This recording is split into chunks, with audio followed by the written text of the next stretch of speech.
ప్రభునందు ప్రియమైనటువంటి దేవుని పిల్లలందరికీ కూడా ప్రభునామములో వందనాలు చెల్లించుకుంటూ ఉన్నాను. మరి నా వాయిస్ వినిపిస్తుంది కదా మీకు? వందనాలు వినిపిస్తుంది. మరి సమయంలో చిన్న ప్రార్థన చేసుకుని మనం దేవుని వాక్యంలోకి పెడదాం.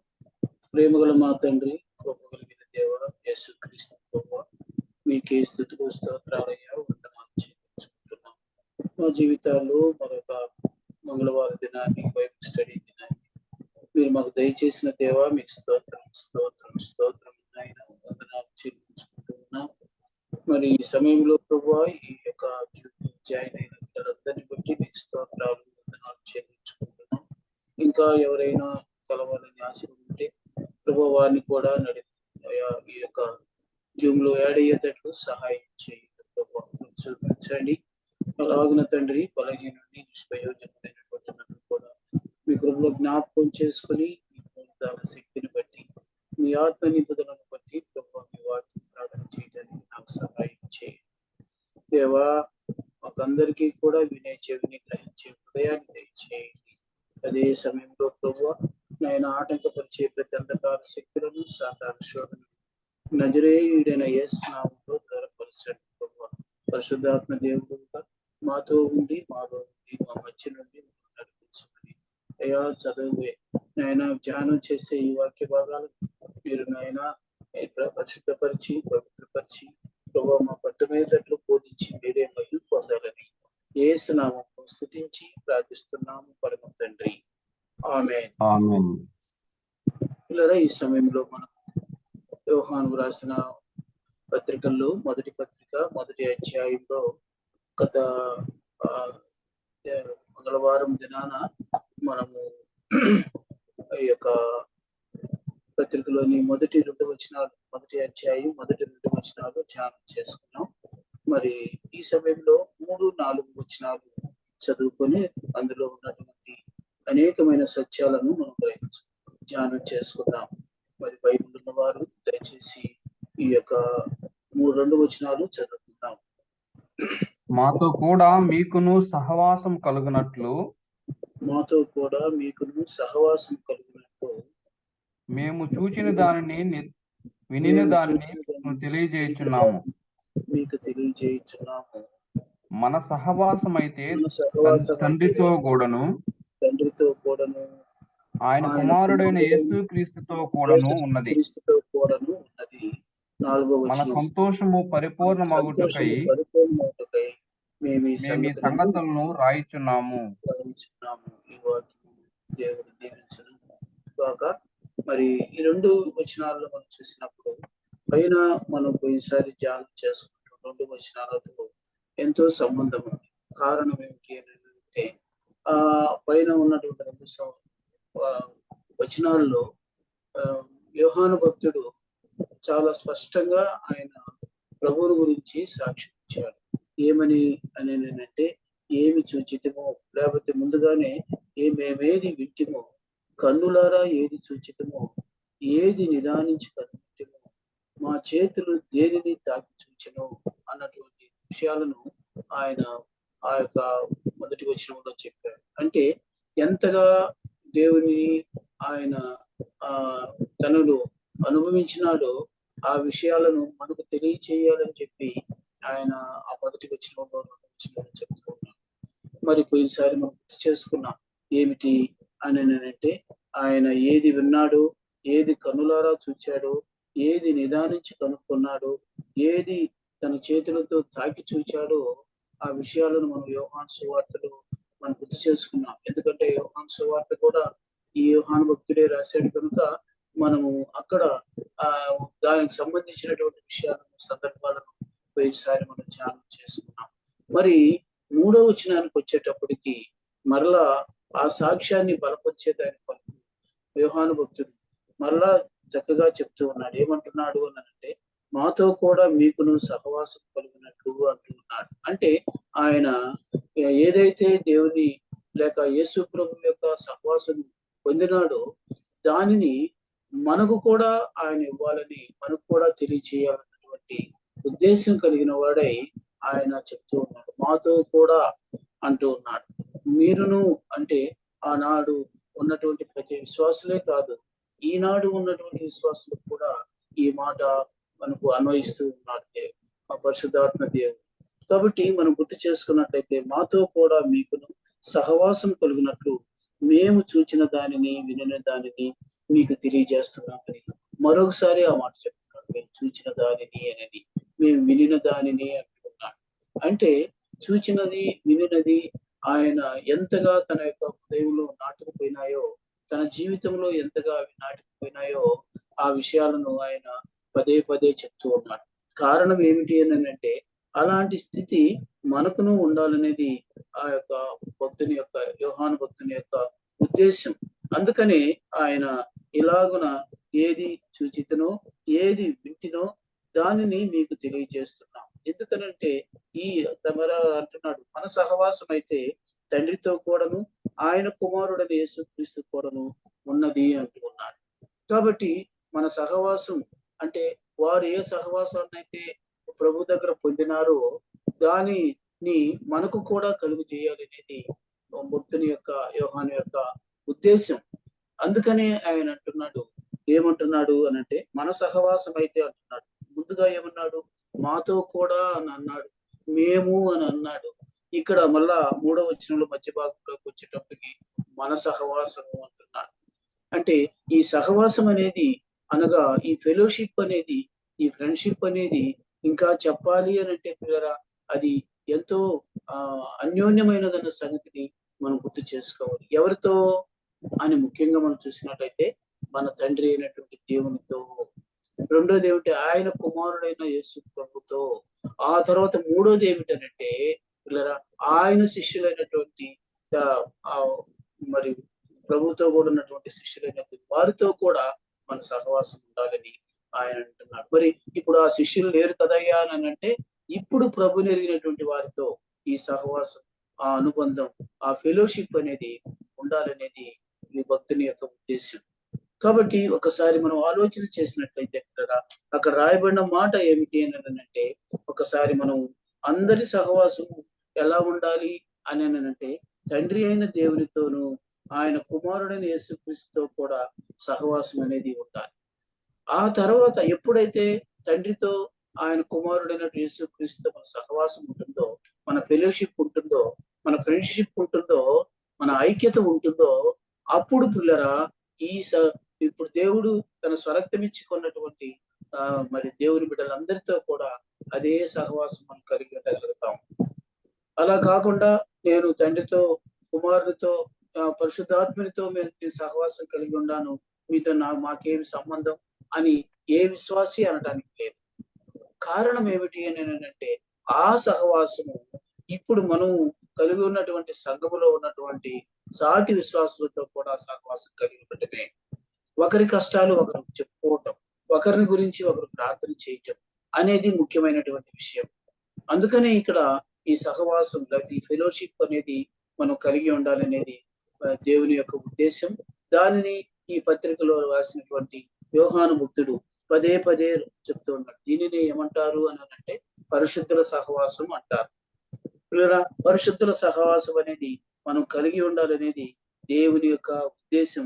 అదే యోహాను భక్తుల యొక్క ఉద్దేశం అన్న సంగతిని మనం గుర్తు చేసుకోవాల్సిన వారు ఉంటున్నాం. అలా ఉన్నప్పుడు మాత్రమే 4వ వచనము మనకు అప్లై అవుతుంది. ఏముంది 4వ వచనంలో అంటే మన సంతోషము పరిపూర్ణమవుతుంది. కాబట్టి ఈ సంగతులను వ్రాయిచున్నాము అంటాడు. కాబట్టి మన సంతోషం పరిపూర్ణం కావాలంటే ఎక్కడి నుంచి మొదలవ్వాలి అని అంటే తండ్రి అయినటువంటి దేవుని దగ్గర నుంచి, ఆ తర్వాత ఆయన కుమారుడు అయినటువంటి యేసుక్రీస్తు నుంచి, ఆ తర్వాత పిల్లరా మనం గుర్తు చేసుకున్నప్పుడు పరిశుద్ధాత్మని యొక్క సహవాసం. త్రియైక దేవుడు ఇక్కడే మీరు విడివిడిగా చెప్తున్నారు అనుకోవద్దండి, త్రియైక దేవుడు ఆయన. కాబట్టి తండ్రి, కుమార, పరిశుద్ధాత్మ సహవాసం మనకు ఉన్నప్పుడు పిల్లరా ఈనాడు మనకున్నటువంటి సంఘాల్లో అయితేనేమి, మనకు ఎందరైతే దేవుని బిడ్డలు ఉన్నారో వారందరితో కూడా సహవాసం కలిగి ఉంటాం. ఒకరి యొక్క అవసరతలు ఒకరు తెలుసుకున్న వారమై మనం ప్రతి సమయంలో కూడా వారి కొరకు ప్రార్థన చేస్తాం. వారిని గురించి దేవుని సన్నిధిలో మనం వివరిస్తూ వస్తూ ఉంటాం. కాబట్టి ఆలోచన చేయండి, సహవాసం అనేది చాలా గొప్ప విషయం. అదే ఫెలోషిప్ అనేది. ఆ ఫెలోషిప్ అనేది ఈ లోకస్తులతో కాదు, తండ్రితో, కుమారునితో, పరిశుద్ధాత్మతో, త్రియైక దేవునితో మన సహవాసం ఉండాలనేది దేవుని యొక్క ఉద్దేశం. అందుకనే ఇక్కడ రాయబడిన మాట మనం చూసినట్లయితే అవి ఎప్పుడైతే అలా కలిగి ఉంటామో అప్పుడు మన సంతోషం పరిపూర్ణమవుతుంది. కాబట్టి మనము ఒక్కసారి మనం చూసినట్లయితే ఈ విషయాన్ని మనం గ్రహించి అలాగూ ఎలాగ మనం సహవాసం చేయాలనేది కూడా మనం గుర్తు చేసుకోవాల్సిన వారు ఉన్నాం. ఎందుకనంటే ఇలాగా సహవాసం అనే దాన్ని ఏమంటారంటే కలసి పంచుకోవటము అంటారు. కలసి పంచుకోవటం ఏమిటి? అవి సంతోషమైనా సరే, బాధలైనా సరే, అవసరతలైనా సరే, ఏవైనా కూడా ఈ యొక్క సహవాసంలో కలిసి పంచుకుంటాం. ఇది తెలుగులో ట్రాన్స్లేట్ చేయబడినటువంటి మాట, కలిసి పంచుకోవటం అనేది. కాబట్టి సహవాసం అంటే ఏదో భుజాల మీద చేసుకుని వెళ్ళిపోవటం కాదు, కలిసి పంచుకోవటం అనేది. అది చాలా అవసరం అన్న సంగతిని మనం గుర్తు చేసుకోవాల్సిన వారు ఉంటున్నాం. అందుకే ఈ సమయంలో మన ప్రభువు కూడా మనల్ని పిలిచింది ఎందుకు అని అంటే, చూడండి నాతో పాటు అపొస్తలుడైన పౌలు కొరింథీయులకు రాసిన పత్రికలో మొదటి కొరింథీ పత్రిక 7వ అధ్యాయము 24వ వచనంలో మనం చూసినప్పుడు అక్కడ ఏమి రాయబడిందో చూడండి. మన సహవాసము ఆయన కూడా సహోదరులారా, ప్రతి మనుష్యుడును ఏ స్థితిలో పిలువబడినో ఆ స్థితిలోనే దేవునితో సహవాసం కలిగి ఉండవలెను. ఆ స్థితిలోనే దేవునితో ఏం కలిగి ఉండాలట? సహవాసం కలిగి ఉండవలెను. అదంటే సహవాసం కలిగి ఉండాలి పిల్లలు. కాబట్టి మనం ఏ స్థితిలో పిలువబడ్డాం ఒకసారి ఆలోచన చేసినట్లయితే నిజమే కదా. మనం పాపాత్మలమై ఉన్నప్పుడు ప్రభు యొక్క పిలుపును మనం విన్నాము కదండి. ఆ పిలుపు ప్రకారం మన పాపాలు ఒప్పుకున్నాము. దేవుడు మనల్ని పరిశుద్ధపరిచాడు, ఒక స్థితినిచ్చాడు. ఆ స్థితి ప్రకారము ఆ దేవాది దేవునితో మనం ఏం కలిగి ఉండాలి అని అంటే సహవాసం కలిగి ఉండాలి పిల్లలు. కాబట్టి ఈ సమయంలో గుర్తు చేసుకుందాము, దేవునితో సహవాసం అలాగా ఉండాలి అన్నది పౌలు భక్తులు కూడా సెలవిస్తూ. ఇంకా చెప్పాలంటే దేవునితో సహవాసం ఎలా ఉంటుందో తెలుసా పిల్లలు? చూడండి, ప్రకటన గ్రంథము 3వ అధ్యాయము 20వ వచనంలో ఉంది ఆ మాట. అది ఎంత గొప్ప సహవాసమో చూడండి పిల్లరా. అక్కడ మనం గుర్తు చేసుకున్నట్లయితే దేవునితో దేవుడే అడుగుతున్నాడు. చూడండి ఏం రాయబడింది? ప్రకటన గ్రంథం 3వ అధ్యాయము 20వ వచనంలో, నేను తలుపు వద్ద నిలుచుండి చేరి తట్టుచున్నాను కదండి. ఎవడైనా నా స్వరము విని తలుపు తీసిన యెడల, ఎవరైతే తలుపు తీస్తారో అప్పుడు ఏం జరుగుతుందో చూడండి.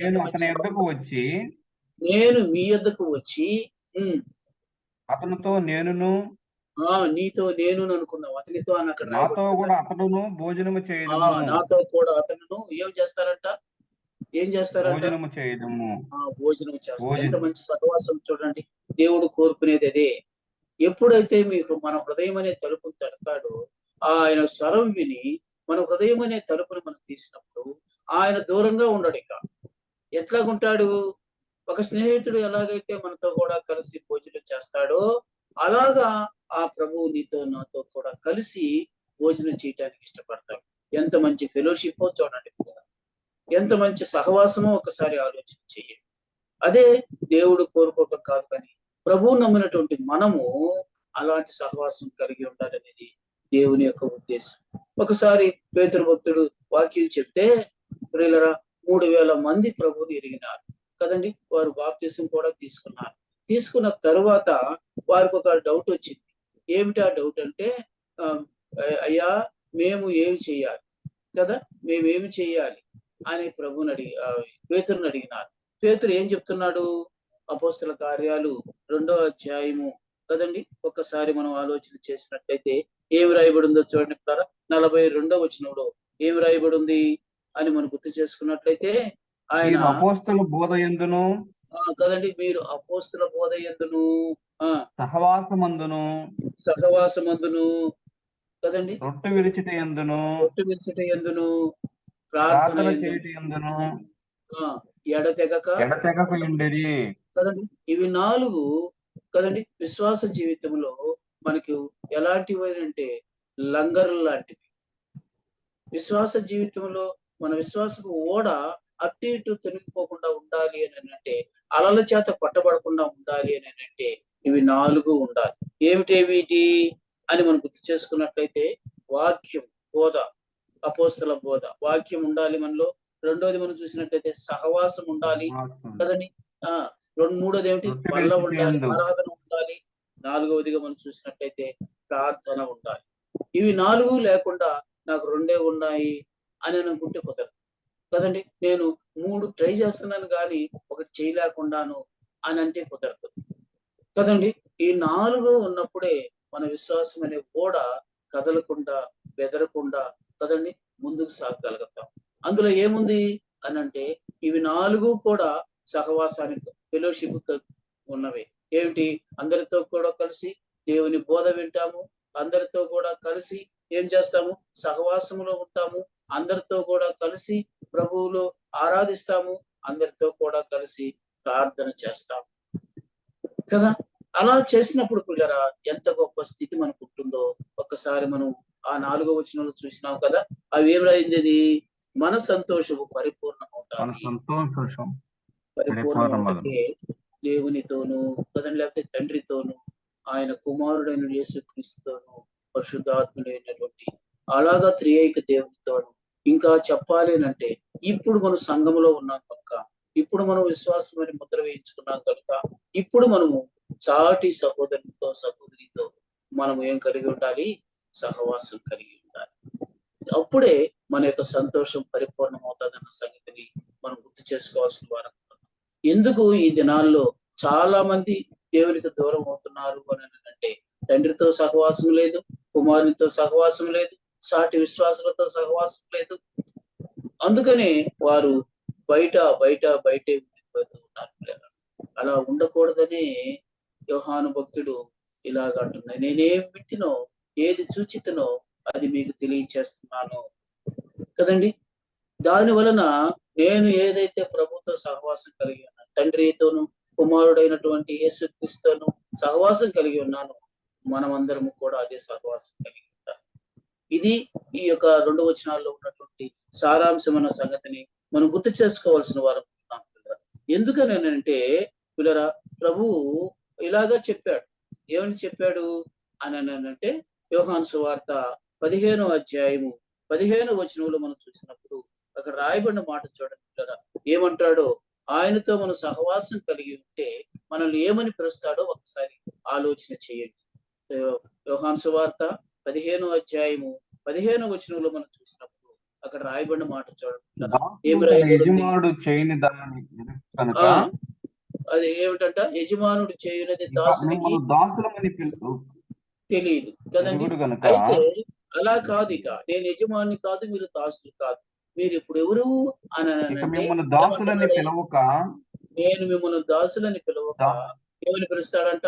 స్నేహితులని స్నేహితులని పిలుస్తున్నాను అని పిలుస్తాడు. పిలుస్తున్నాను. ఎంత ఫెలోషిప్ చూడండి కదా. యజమానుడు చేసేది దాసుడికి తెలియదు.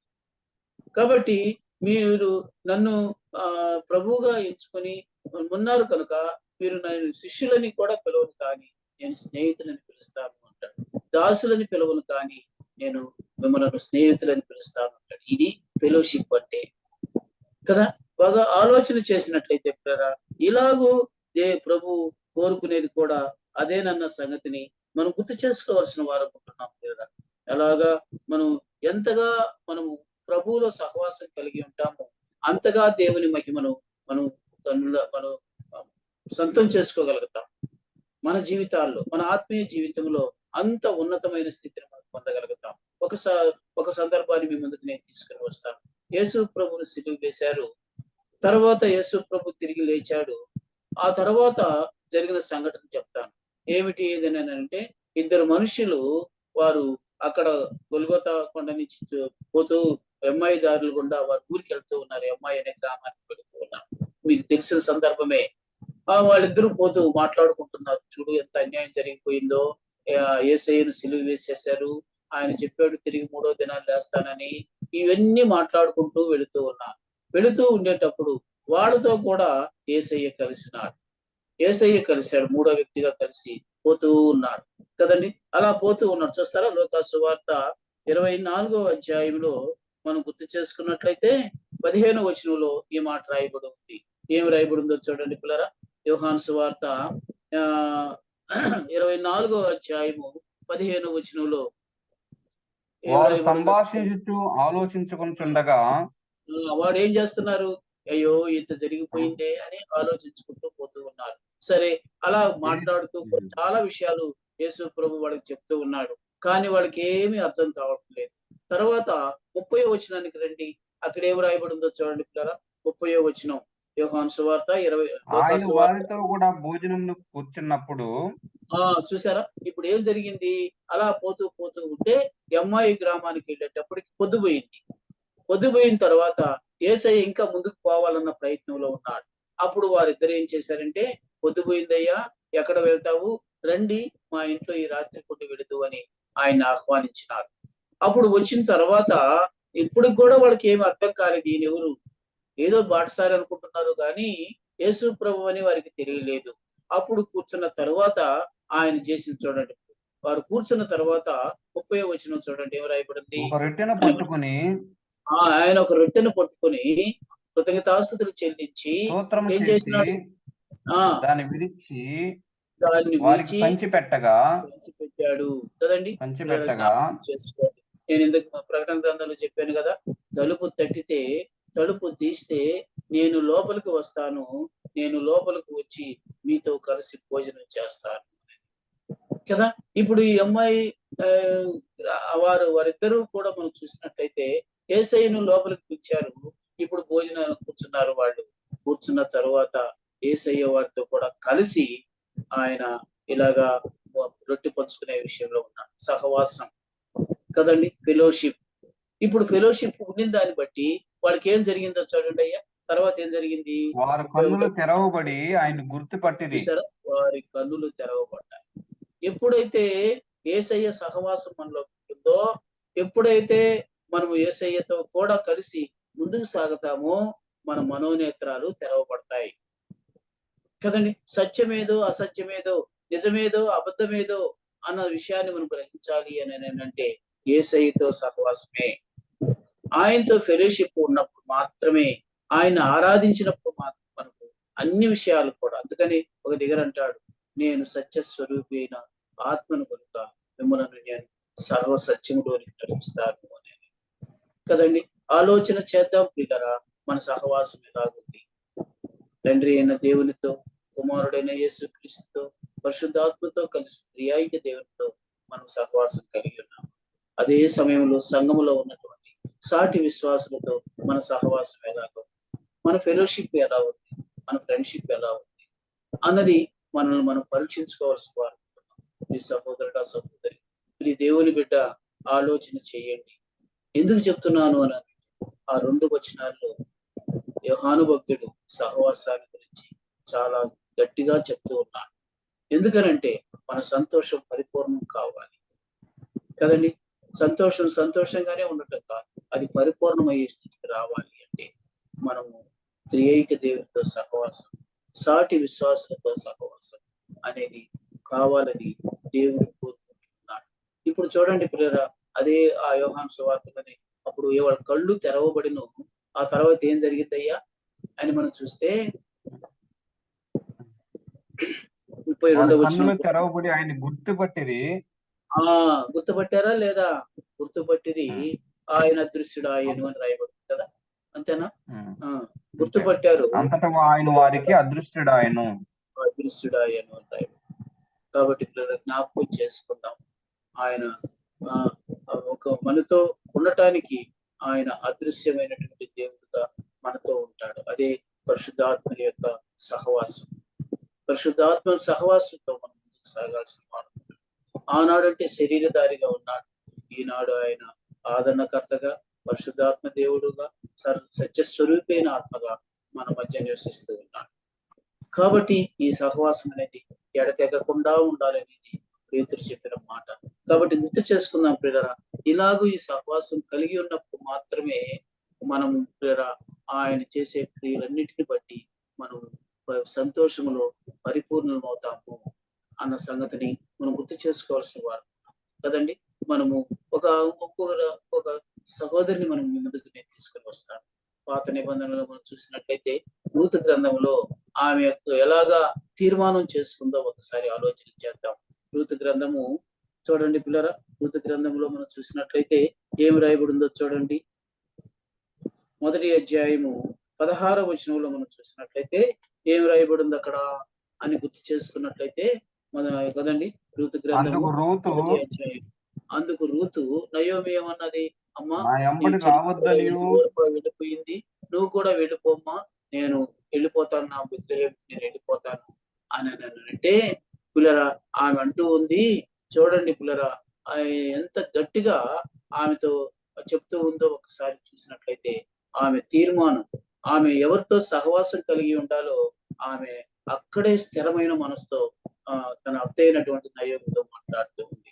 నయోమి అంటూ ఉంది, ఇక చాలమ్మా, అని ఎందుకు అన్ని ఇక్కడికి వచ్చిన తర్వాత అంతా పోగొట్టుకున్నాను, నా మరలా నాతో కూడా నువ్వు ఎందుకు రావటం అన్నటువంటి ఆ ఆలోచనతోనే ఆమె చెప్తుంది. కానీ వీళ్ళ జ్ఞాపకం చేసుకోండి, రూతు తన అత్తయ్యనటువంటి నయోమి దగ్గర చాలా చాలా సత్యాలను ఆమె గ్రహించింది కదండి. ఒక విధంగా చెప్పాలి అని అంటే నయోమి ఎంత భక్తిగా ఉండిందో అవన్నీ కూడా తన భర్తతో ఉన్నప్పుడు తన అత్త దగ్గర అన్ని నేర్చుకున్నది. భర్త చనిపోయినాడు యవన వయసులోనే, అయినా కూడా ఆమెకు అత్త మీద అంత మంచి సహవాసం ఉంది. అందుకని ఓర్పాలాగా వెళ్ళిపోలేదంటే ఆమె ఏం చేస్తుంది. ఇప్పుడు చదవండి, 16వ వచనం చదివితే ఏమంటుంది. అందుకు రూతు నా ఎంబడి రావద్దనియు నువ్వు రావద్దని నాకు చెప్పొద్దమ్మా, ఆ తర్వాత నన్ను విడిచిపెట్టమనియు నన్ను బతిమాలుకొనవద్దు, నన్ను విడిచిపెట్టిపో అని అనద్దు.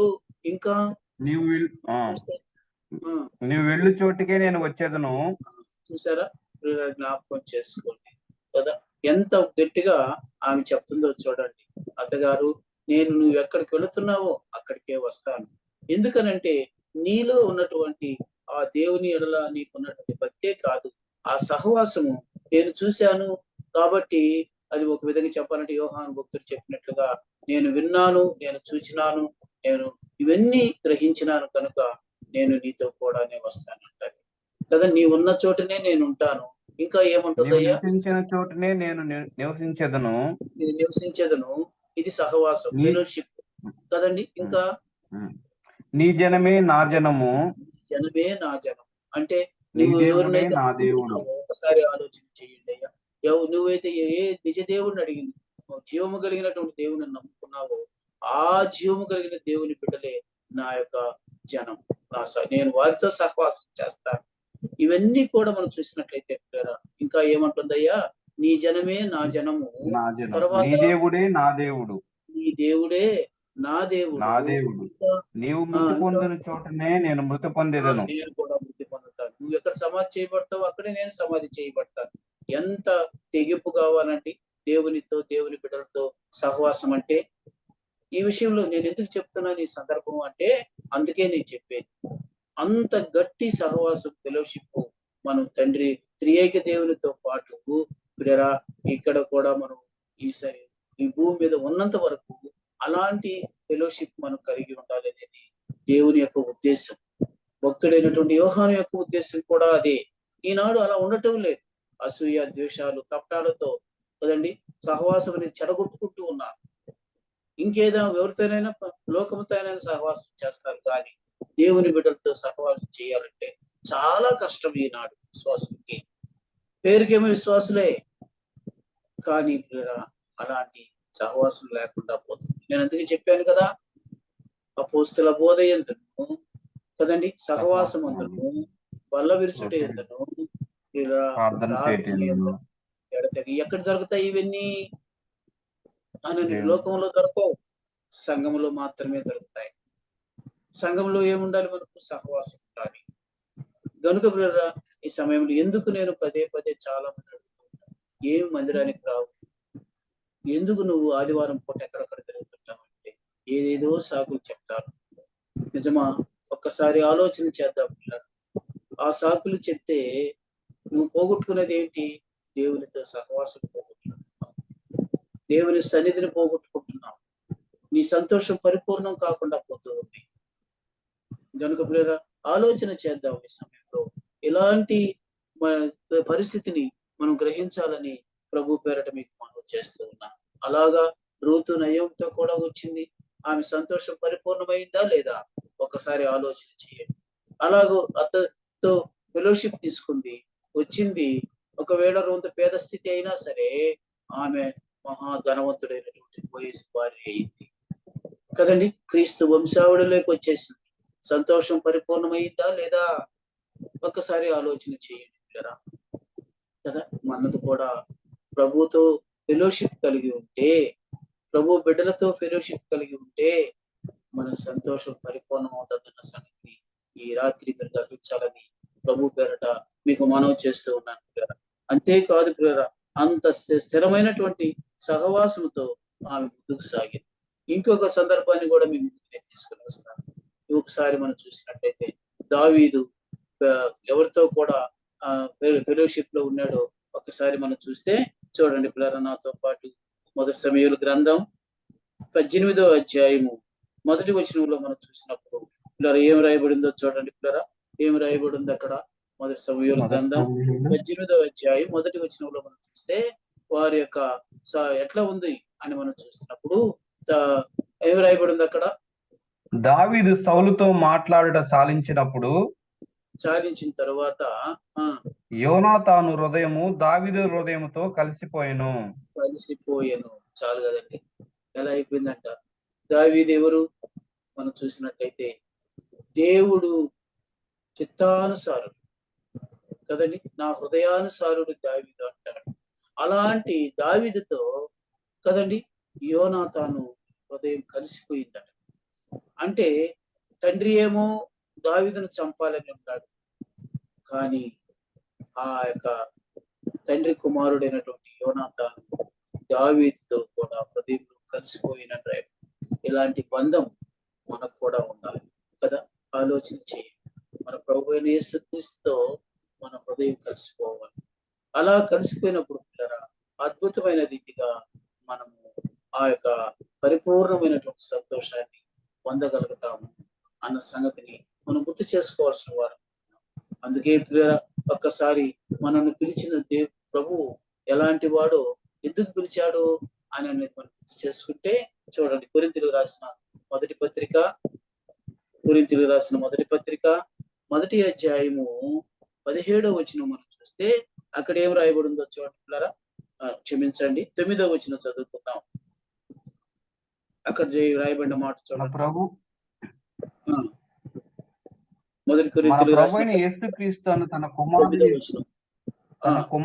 సహవాసమునకు దేవుడు నమ్మదగినవాడు.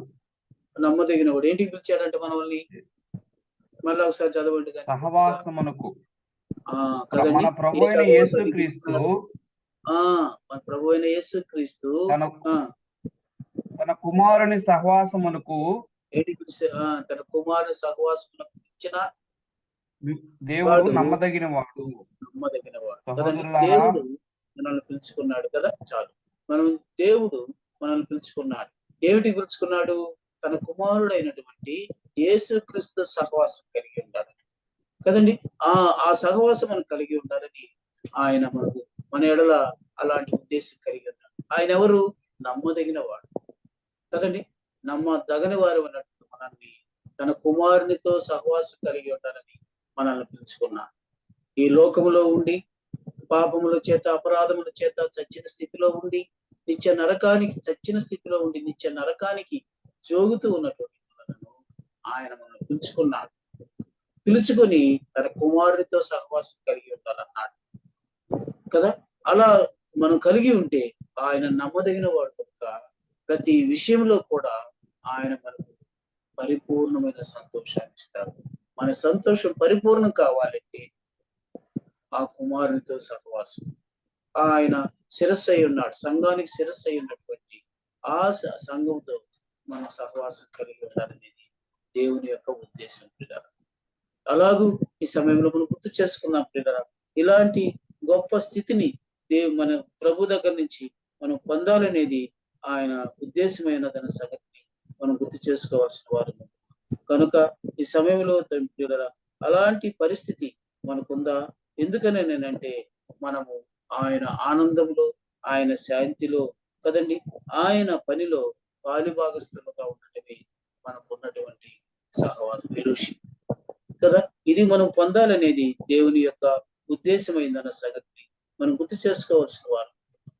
అలా కాకుండా కదండి, మనము మనం ఏం పర్వాలేదులే, ఎట్టుంటే ఏమైపోతుంది, అన్ని జరిగిపోతున్నాయి కదా అని అనుకుంటే అందువలన వచ్చేటటువంటి భయంకరమైనటువంటి నష్టాన్ని పొందాల్సి వస్తుంది. చూస్తారా అవి ఏమిటో ఆ నష్టం అనేటువంటి చూస్తే సామెతల గ్రంథం 24వ అధ్యాయం మొదటి 2 వచనాలు చదివినట్లయితే అక్కడ రాయబడిన మాట చూడండి కదా, ఏమి రాయబడిందో చూస్తే, సామెతల గ్రంథం, మత్సరపడకము, దుర్జనులను చూసి నువ్వు మత్సరపడబాకు, వారి సహవాసము కోరకము, అటువంటి వారి సహవాసం కోరుకోబాకు, వారి హృదయము బలత్కారం చేయు యోచించును. కదండి, ఎందుకని వాళ్ళతో సహవాసం చేస్తే, వాళ్ళతో ఫెలోషిప్ కలిగి ఉంటే వాళ్ళ హృదయము ఏమైపోతుంది, వాళ్ళు బలత్కారం చేస్తారు.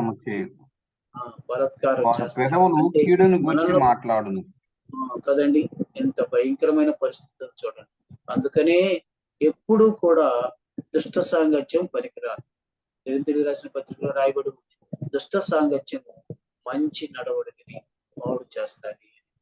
మంచి నడవ వ్యక్తివే, కానీ ఎప్పుడైతే మనము ఆ దుష్టుని సహవాసం పొందుతామో అప్పుడు అంతా చెడగొట్టేస్తాడు కదా. మనం చూసినట్లయితే దారి తప్పిన రెండవ కుమారుడు విషయంలో మనం చూస్తాం. తండ్రి దగ్గర ఆస్తి పంచుకున్నాడు, వెళ్ళిపోయాడు దూర ప్రదేశానికి. అక్కడికి పోయి స్నేహితులతో కూడా కలిసి దుర్వ్యాపారం చేశాడు. మంచి వ్యాపారం కాదు. ఉన్న డబ్బంతా కూడా కదండి వ్యసనాలకు కదండి, ఆ స్నేహితులకి, ఆ సహవారికి మాత్రం, ఆ ఫ్రెండ్స్ మాత్రమే పెట్టాడు.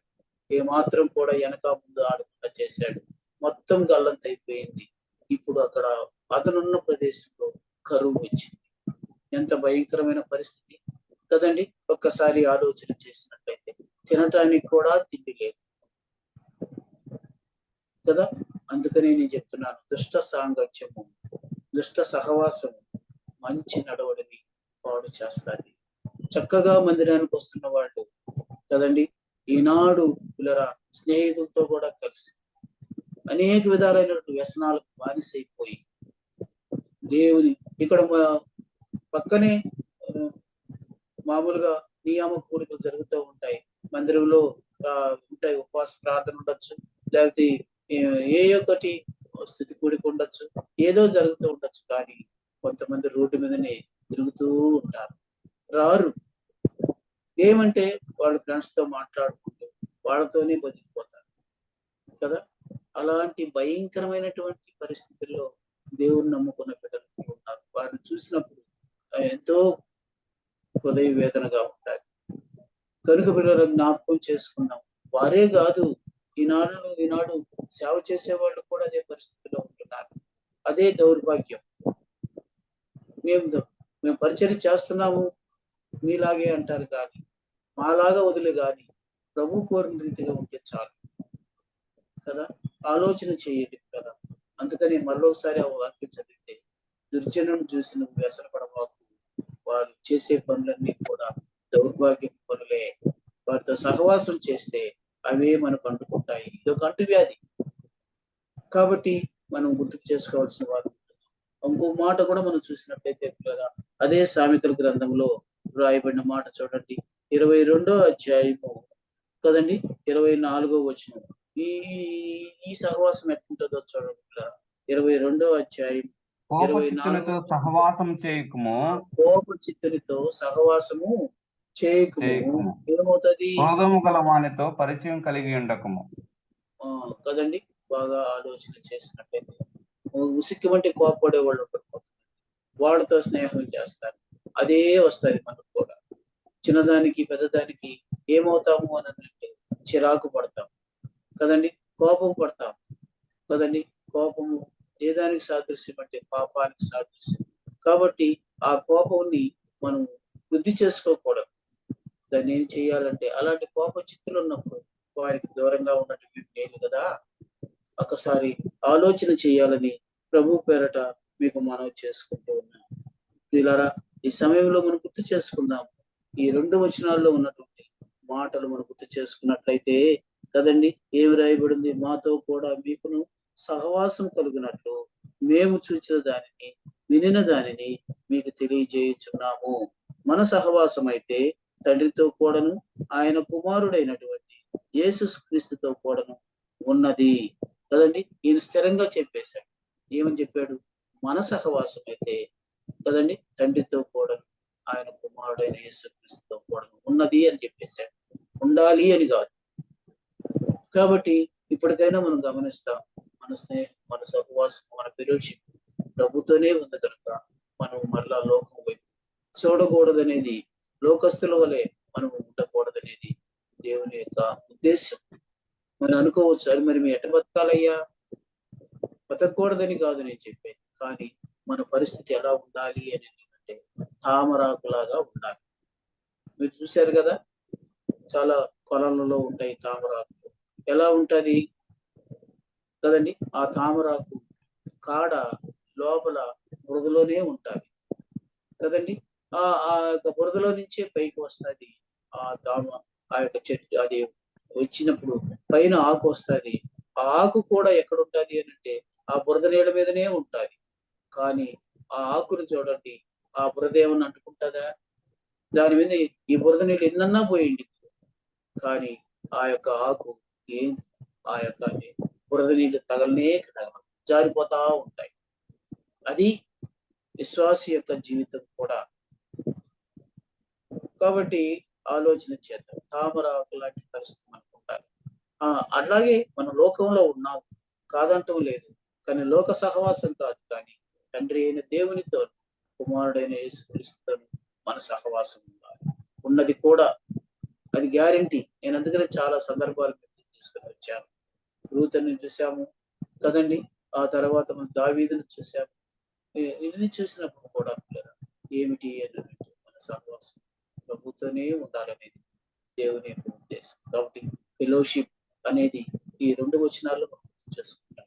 కాబట్టి అలా ఉన్న దాన్ని బట్టి మనకు మన సంతోషము పరిపూర్ణమవుతుంది అన్న విషయాన్ని ఈ దినాన మనం గమనించవలసిన వారు. కాబట్టి నిజం పిల్లరా, మనం చూస్తే పేడ బురుగులు ఉంటాయి. అది కూడా చెప్పి ఇస్తారు. పేడ బురుగులు ఉంటాయి కదండి. అవి ఏం చేస్తాయి అని అంటే, పేడ ఉన్నప్పుడు ఈ వెళ్ళేదను దాంట్లో నుంచి కొద్దిగా ఉండలు చేసేదను తీసుకుని వెళ్ళి ఎక్కడో దాచుకోవాలనుకొని ఉండలు చేస్తాయి. ఆ పేడ బురుగులు బాగా ఉండలు చేసి దూసుకొని పోతా ఉంటే మీరు గమనించినట్లయితే అవి దూసుకొని పోతూ ఉంటాయి. కానీ అవి గమ్యానికి చేరే లోపల మనం అనుకుంటాం ఆ పేడంతా వాటికి అయ్యిందేమోనని. అవి అవనే అవదు. నేను అది పనిగా మా బస్సులు ఉన్నప్పుడు నేను చూశాను, మా యొక్క బస్సుల దగ్గర ఉన్న పేడ దగ్గర బురకల్ని. అవి ఎలా ఉంటాయి అని చేతితో పట్టుకున్నప్పుడు కూడా చేతులకు కూడా ఏమాత్రం పేడ కాదు. అట్లా ఉండమని కాదు, పేడ బురకలాగా ఉండమని కాదు, మనం ప్రభు బిడ్డలుగా ఉండాలనేది దేవుని యొక్క ఉద్దేశం. అలాగైతే ప్రియ సహోదరుడు, సహోదరి, దేవుని బిడ్డలారా, ఈ దినం మనం నేర్చుకున్నటువంటి విషయాన్ని మనం గుర్తు చేసుకున్నాం. మన సహవాసం అయితే అన్న విషయాన్ని మాత్రం గుర్తు చేసుకోవాలని, ఆ సహవాసంతో మనకు వచ్చేటటువంటి సంతోషం పరిపూర్ణంగా ఉండాలి అన్న విషయాన్ని మీరు గమనించాలని ప్రభు పేరట మీకు మనవి చేస్తూ ఉన్నాను. ఎందుకనగా అలాగూ దేవునిలో మనం ముందుకు సాగుతూ ఉన్నాం. మన ప్రభు వచ్చేంత వరకు కూడా ఆయనలోనే కలిగి ఉంటాం. అందుకే కదా నేను చెప్పాను మొదట్లోని, యేసయ్య ఏమంటున్నాడు ప్రకటన గ్రంథంలో మనం చూసినప్పుడు, నేను మీ తలుపు వద్ద చేరి తడుతున్నాను, నా స్వరం విని నేను తలుపు తీస్తే నేను లోపలికి వస్తాను, లోపలికి వచ్చి మీతో కూడా కలిసి నేను భోజనం చేస్తాను, ఫెలోషిప్ చేస్తాను, సహవాసం చేస్తాను. కాబట్టి ఇంకా కఠినమైన హృదయాలతో ఉన్న వ్యక్తి, నేను ఏడ వదిలేనులే వాటిని, ఆ సహవాసాన్ని నేను వదలేనులే అని అనుకుంటున్నావేమో. అవన్నీ కూడా ఎలాంటివి అంటే సామెతల గ్రంథంలో చెప్పిన రీతిగా అవి భయంకరమైనటువంటి సహవాసాలు, అవి వద్దు దేవుని బిడ్డలకి. కాబట్టి ఒకసారి ఆలోచన చేసి ముందుకు సాగాలని ప్రభు పేరట మీకు మనవి చేస్తూ ఈ వాక్యాన్ని ముగిస్తూ ఉన్నాను. ప్రభు నామంలో మీకు అందరికీ కూడా వందనాలు చెల్లించుకుంటూ ఉన్నాను. ఈ యొక్క జూబ్లో పాలుపొంగులు పొందిన బిడ్డలందరికీ కూడా మరోసారి నేను వందనాలు చెల్లించుకుంటూ ఈ వాక్యాన్ని నేను ముగించుకుంటూ ఉన్నాను. పిల్లరా, ఒకసారి ఆలోచన చేయండి. ఎందుకంటే ఈ వాక్యమే మనందరినీ బ్రతికించేది. మన పాటలు కూడా పాడుకుంటాం.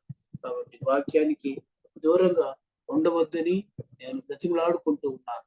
ఎందుకనగా వాక్యంతో మనం ఉంటే మనము ప్రభు సహవాసం కలిగి ఉంటాం.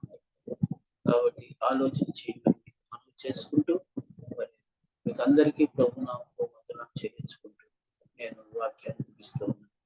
దేవుడి కొద్ది మాటలు మన కొరకై దీవించిన దాకా. ఈ సమయంలో మనకు ప్రోగ్రాం చెప్తారు.